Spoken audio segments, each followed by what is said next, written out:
अवधूत चिंतन श्री गुरुदेव दत्त श्री स्वामी समर्थ. नमस्कार, मी रोहिणी परत एकदा तुमच्यासाठी खूप महत्त्वाचा व्हिडिओ घेऊन आलेली आहे. आज आहे गुरुवार, तर तुम्हाला सर्वांना शुभ गुरुवार. आणि आजच्या दिवशी तुम्हाला खूप महत्त्वाच्या सेवा, मी काल तुम्हाला सांगितलं होतं की ह्या ग्रंथाचे पारायण करा. तर ते सप्तशती गुरुचरित्र सार या ग्रंथाचं पारायण जर का तुम्ही केलं तर नक्कीच तुम्हाला आज खरंच खूप फळ मिळेल.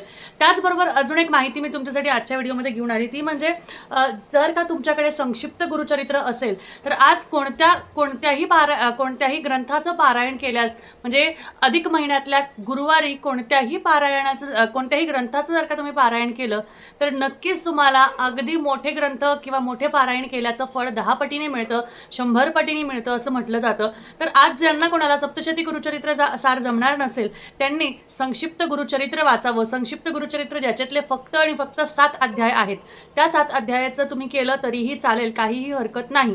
त्याचबरोबर ज्यांना कोणाला संक्षिप्त गुरुचरित्र सुद्धा जमणार नाहीये किंवा ज्या कोणाकडे ते ग्रंथ नाहीये त्यांनी खूप महत्त्वाची सेवा, खूप आवडीची सेवा, खूप अगदी आढळून आलेली अशी सेवा की ज्याच्यानी तुम्हाला आत्तापर्यंत खूप छान वाटलेलं आहे, तर ती म्हणजे स्वामी चरित्र सारामृताची सेवा नक्की करा. आजच्या गुरुवारी स्वामी चरित्र सारामृताची सेवा जर का तुम्ही नक्कीच केली किंवा आजच्या गुरुवारपासून तुम्ही स्वामी चरित्र सारामृताचे 5 अध्याय, 5 पाठ, 7 पाठ, 11 पाठ, 21 पाठ, 51 जर का सुरुवात केली तर नक्कीच तुम्हाला त्याचेही फळ मिळतील. आज गुरुवारपासून तुम्ही नक्कीच ह्या ग्रंथाचे पारायण सुरू करू शकता. तुम्हाला माहिती आहे स्वामींचं आवडतं ग्रंथ आहे हे स्वामी चरित्र सारामृत, आणि त्याचमुळे असं म्हटलं जातं की ह्या ग्रंथाचे पारायण केले की तुम्हाला त्याचे फळ खूप छान मिळतात. आणि अधिक महिन्यात सुरुवात केल्यावर तर 100 पटीने फळ नक्की मिळणारच. त्यामुळे ज्यांना कोणाला गुरुचरित्र ग्रंथ, सप्तशती सार किंवा संक्षिप्त गुरुचरित्र हे पारायण करायला जमणार नसतील तर आठवणीने तुम्हाला आज स्वामी चरित्र सारामृताचा ग्रंथ हा नक्कीच वाचायचा आहे, हा नक्कीच तुम्हाला याचं पारायण करायचं आहे. आज तुम्ही 1 दिवसाचं पारायण, 3 दिवसाचं, 5 दिवसाचं, 7 दिवसाचं आजपासनं नक्कीच करू शकता.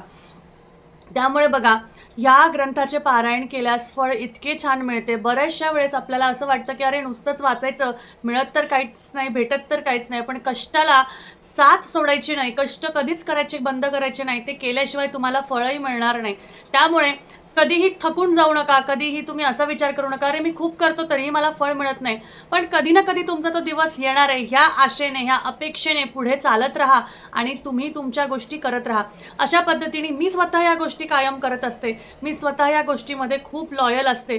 त्यामुळे मला स्वतःला काही ठिकाणी मला असं वाटतं की नाही मला तसं फळ मिळत, पण तरीसुद्धा मी खचत नाही आणि मी ती गोष्ट करत राहते. त्यामुळे असं मला वाटतं की माझा विश्वास आहे, मला स्वामींवर 100 नाही 500% विश्वास आहे. 500 पण त्यांच्यासाठी खूप कमी आहे. मला त्यांच्यावर इतका विश्वास आहे की कधीतरी ते माझा दिवस आणतील आणि मला नक्की जिथे मला पोहोचायचं आहे तिथे नेऊन ठेवतील. त्यासाठी माझ्या मनातली भावना ही शुद्ध हवी. माझ्या मनातली भावना, माझ्या मनातला विश्वास आणि माझ्या मनातली जी सेवा करणं किंवा लोकांना सांगणं किंवा ह्या सगळ्या गोष्टी करणं किंवा स्वतःची माझी वागणूक, ह्या सगळ्या गोष्टी जेव्हा चांगल्या राहतात तेव्हा तुम्हाला सगळ्या गोष्टी चांगल्या रीतीने मिळतात. आणि स्वामी म्हणतात ना, तुमची वेळ आली की तुम्हाला सर्वच मिळणार आहे. त्यामुळे सेवा करायला चुकू नका, सेवा करत जा, उपाय करत जा. हां, पण कामकष्टाला कधीच असं म्हणू नका की अरे काम कष्ट सोडून द्यायचे आणि ह्या सेवा आणि उपायच करत बसायचे, तर असं नाही. हे त्याच्यावरचा एक थोडासा आपण म्हणतो ना, एक गार्निशिंग आहे. ही गार्निशिंग केल्याशिवाय तुमचा पदार्थ, तुमचं आयुष्य रुचकर लागणार नाही. अशा पद्धतीने आजच्या व्हिडिओची माहिती एवढीच. आठवणीने स्वामी चरित्र सारामृताचा 1 पाठ आज झाल्याशिवाय शांत बसू नका, नक्कीच करा. आणि ज्यांना कोणाला स्वामी चरित्र सारामृताचं पारायण करायचं असेल तर आजपासून ते सुरुवात करू शकता. 1 पारायण, 3 पारायण, 7 पारायण, 11 पारायण, 21 पारायण, 51, 108 पारायण आज तुम्ही नक्कीच करू शकता.